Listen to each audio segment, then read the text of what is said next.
નમસ્કાર મિત્રો, સ્વાગત છે ફરી એક નવા વિડીયોમાં. મિત્રો, આજનો વિડીયો ધોરણ 10 અને ધોરણ 12ના વિદ્યાર્થીઓ માટે ખાસ છે અને એમના વાલીઓ માટે છે કે ધોરણ 10 અને 12ની બોર્ડની પરીક્ષા મિત્રો પૂર્ણ થઈ ગઈ છે અને હવે ટૂંક સમયમાં એમના મૂલ્યાંકનની કામગીરી પણ પૂર્ણ થશે અને સરકાર દ્વારા એમના રિઝલ્ટ માટેની તારીખ પણ જાહેર કરવામાં આવશે.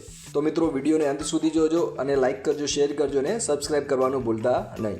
તો મિત્રો, આ પેપરનું કટિંગ તમે જોવો છો, એની અંદર સ્પષ્ટ લખેલું છે ધોરણ 10 અને 12ના બોર્ડની પરીક્ષાનું મૂલ્યાંકન કાર્ય શરૂ થઈ ગયું છે.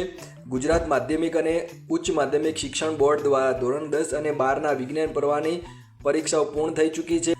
આજથી આ પરીક્ષા મૂલ્યાંકન કાર્યની શરૂઆત થઈ રહી છે. રાજ્યભરમાં 758 કેન્દ્રો ઉપર મિત્રો 68,000થી વધુ શિક્ષકો આ કાર્યમાં જોડાવાના છે, એટલે કે મૂલ્યાંકનના કાર્યમાં જોડાવાના છે. મૂલ્યાંકન માટેની મિત્રો વ્યવસ્થા શું કરવામાં આવી છે, તો દરેક કેન્દ્ર પર 7થી 10 દિવસમાં મૂલ્યાંકન પૂરું કરવા માટે આયોજન કરવામાં આવ્યું છે. એટલે મિત્રો, ઘણા ટૂંકા સમયની અંદર મૂલ્યાંકનનું કાર્ય પૂર્ણ થઈ જશે.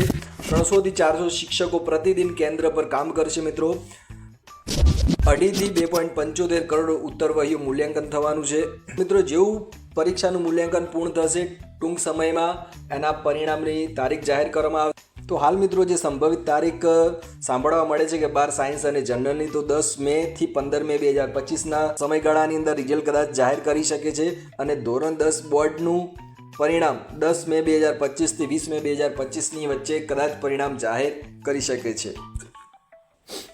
આ તારીખો મિત્રો બોર્ડ દ્વારા જાહેર કરવામાં આવેલ નથી, પણ આ સંભવિત તારીખો સાંભળવા મળી છે કે કદાચ આ તારીખના રોજ પરિણામ આવી શકે છે. તો વિદ્યાર્થીઓ માટે ખાસ કે જે ધોરણ 10 અને 12ના વિદ્યાર્થીઓ એમનો સીટ નંબર તૈયાર રાખે અને પરિણામ માટેની જે વેબસાઇટ છે મિત્રો, અહીંયા આપણે બતાવેલી છે કે gscb.org ઉપર તમને તમારું પરિણામ મળી શકે છે. તો આશા રાખીએ છીએ મિત્રો, તમામ વિદ્યાર્થીઓ માટે શુભેચ્છા છે કે ખૂબ સારા ગુણ લાવીને તમે પાસ થો અને આગળ પોતાના કેરિયરમાં ખૂબ આગળ વધો.